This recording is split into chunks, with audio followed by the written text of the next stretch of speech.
means the Lord is my shepherd. Sa word of Hebrew means rohi or called as ra'a, meaning shepherd.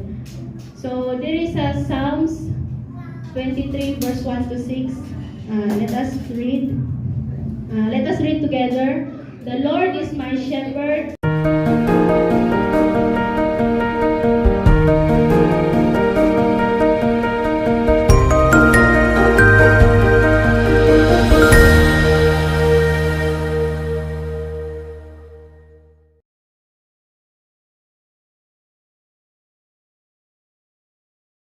Okay, panindot pa na pay daghan space niya.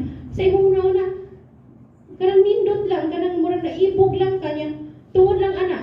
Imong kwarta imong imbes mo palit ang mas importante, napalit na ka og cellphone niya man na. Wala na kalain kwarta para kanang mas importante na. So murag inana kanang before mo palit og barang, mo na ta gihalan ba ko or gusto lang ko. Di ba? Dili ka na ingon, gusto ko. Sa una bitaw ka ng high school no niya, wapa ka kasabot niya, bago ba gawa sa mga Nokia, hindi ba naghan ka ng pusing-pusing no, ang mga kamera, yan ka ng keyboard, mo pusing-pusing kung keypad no, yan ay push up agad, na ay flip niya. Naanak ko isa po, pero hindi tayo, gusto ko inanan. Gusto tipo ko daddy, mahal po kayo niya. Siguro na, pero iniglabay pila kasi man hindi naman ka-importante. Kanang, murag, imo lang gusto ba? Dili lang ka na imong kihalan niya. Naa naman ka nga mo ngayon pagka kanang, dili naman kakihalan, no? So, mo na ang Ginoo, muhatag siya ato unsay atong kinahanglan, what our need. Mo na kung ampo ka, Lord, gusto jud ko ani niya. Gusto man jud ka, dili jud ka ng will ni Ginoo. Mo na, di jud, ang imong giampo nga, gusto jud ka, di ka kadawat kay mo yung kangano man Lord, pero kakibaw na mas dako nga plano sa Ginoo, mas maayo para sa imo ha. Matakibaw ka na sa imong ka, ako palit ko tungod sa naibog ko no. Pero di ay imong naimo hatag nimo o nya. Nisayang imong kwarta na palit og bag-o, di ba? Una ka nang kialan mo we need to think that sometimes mo kang ano Ginoo ngano, pero mo na ingon nga nang God's plan is better than our plan. So kanang it's not the right time yet, but it will come. Mo na ingon si Ginoo niya. So kanang ayo jud og kanang hadlok, ayo jud og kabalaka, pero mo kanang mohawit ta sa kanang promise ni Ginoo sa ato kinabuhi niya. Mo niya kanang as God will provide us, He will also lead and protect us. Bisa mo provide siya nato, ulit po siya ato sa kanang sakto nga dalan, o kanang mo sa on the way sa kanang nga dalan na ay mga babag ana, mo protect siya nato kanang sa mga babag, mga kalisod. Pero mao lagi kialan tang totoo niya, dili ta kanang mo duha-duha una-una. Siyempre kita usahay mo duha-duha no, pero mo nagiara mo ampo jud ta Lord, kanang ipahawa ning duha-duha nga hunahuna, kanang bilib jud ko nimo Lord, kanang muhuwat jud ko, kanusta jud ka mo kanang abot ani mo sa akong kinahanglan no, dili ang gusto no. So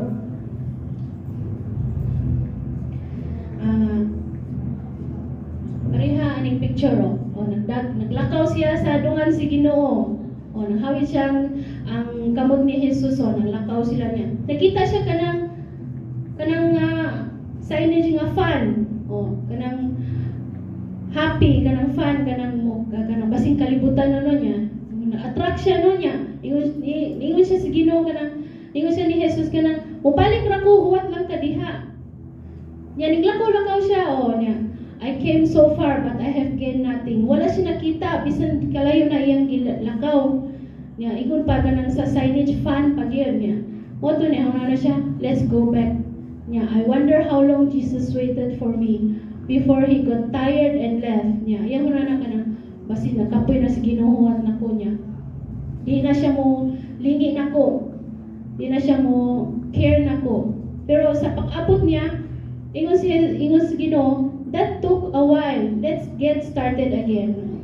Naara sa Ginoo muhuwat na to. Parang pasabot ka ng bisan ng nakalimutas Ginoo, bisan na kanang itamulingi niya, pero kung nakay kasing-kasing na tinuod jud ka kanang mo mungita kas Ginoo, balik ka niya, naara sa gihapon diha. Di siya mo turn away. Mao na ingon kanang Jehovah Rohino, siya may atong shepherd. Mao na, He will wait us faithfully even though we are often unfaithful and go our own way na. Kasagaran mo, akong hunahuna, mora na imong hunahuna.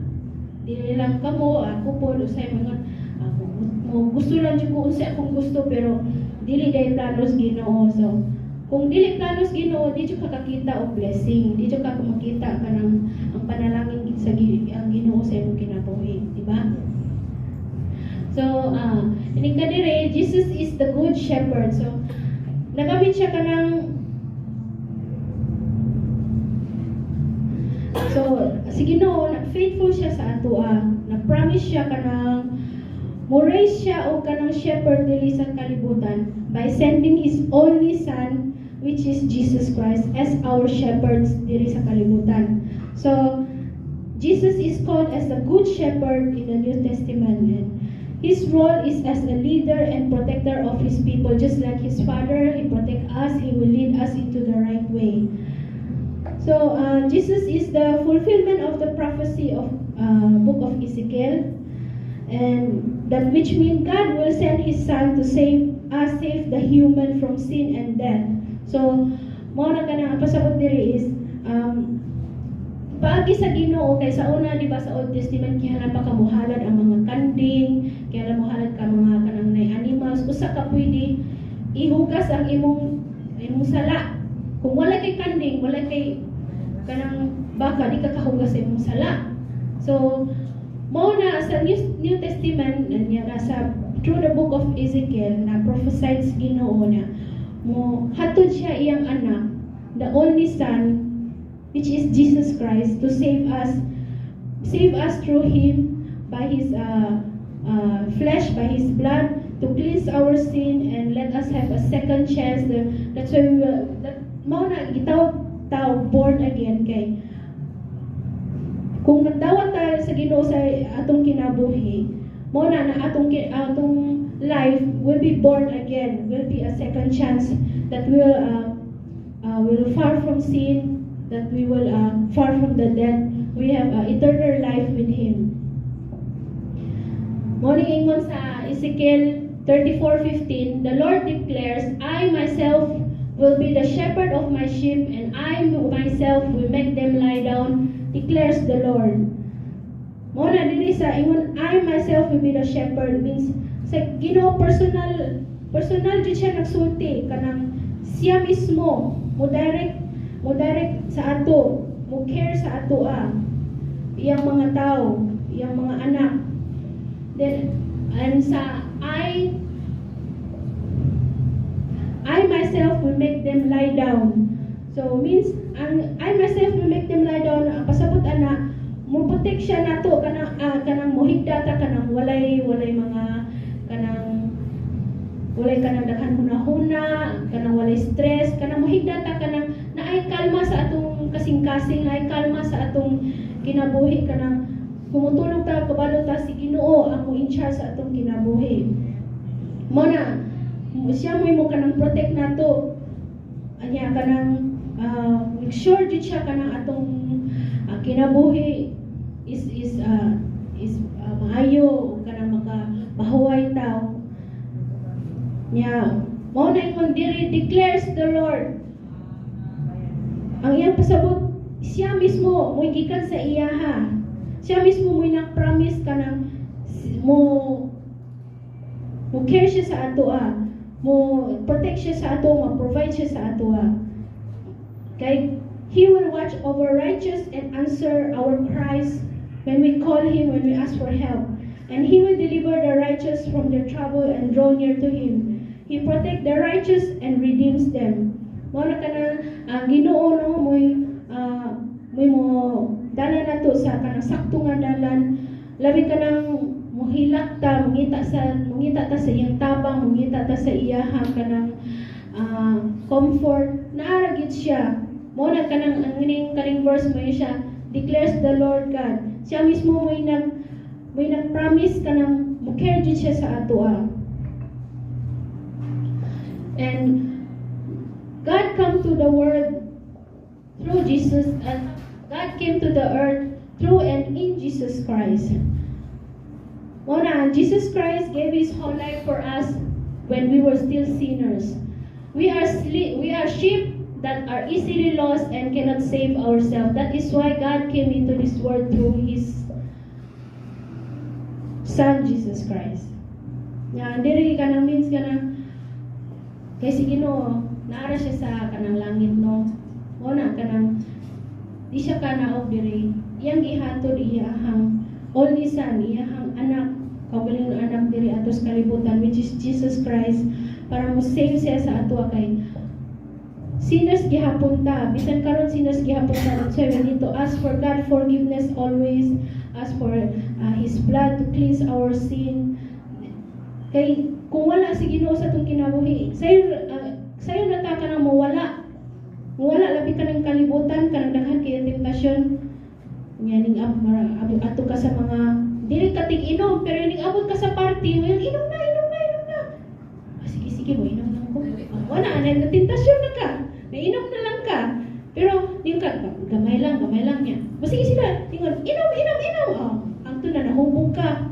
Ang to di ka kabaon sa imong gihimo.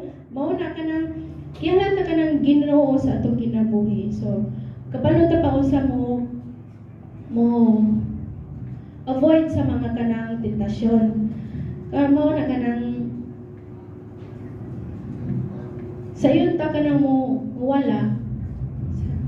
Kihalan ta kanang Ginoo sa atong kinabuhi para di ta mo easily fall into sins. And Jesus came to earth to show human the way to heaven, to destroy death and to reconcile humanity with God. So naari si Jesus Kristo diri sa kalibutan para pakita siya nato unsay kanang dalan paunsa ato sa heaven. Unsay ang dalan paunsa kanang dita mo ato sa hell. Syempre kanang kung imo mopili ka, mas maayo dito sa heaven kaysa sa hell, di ba?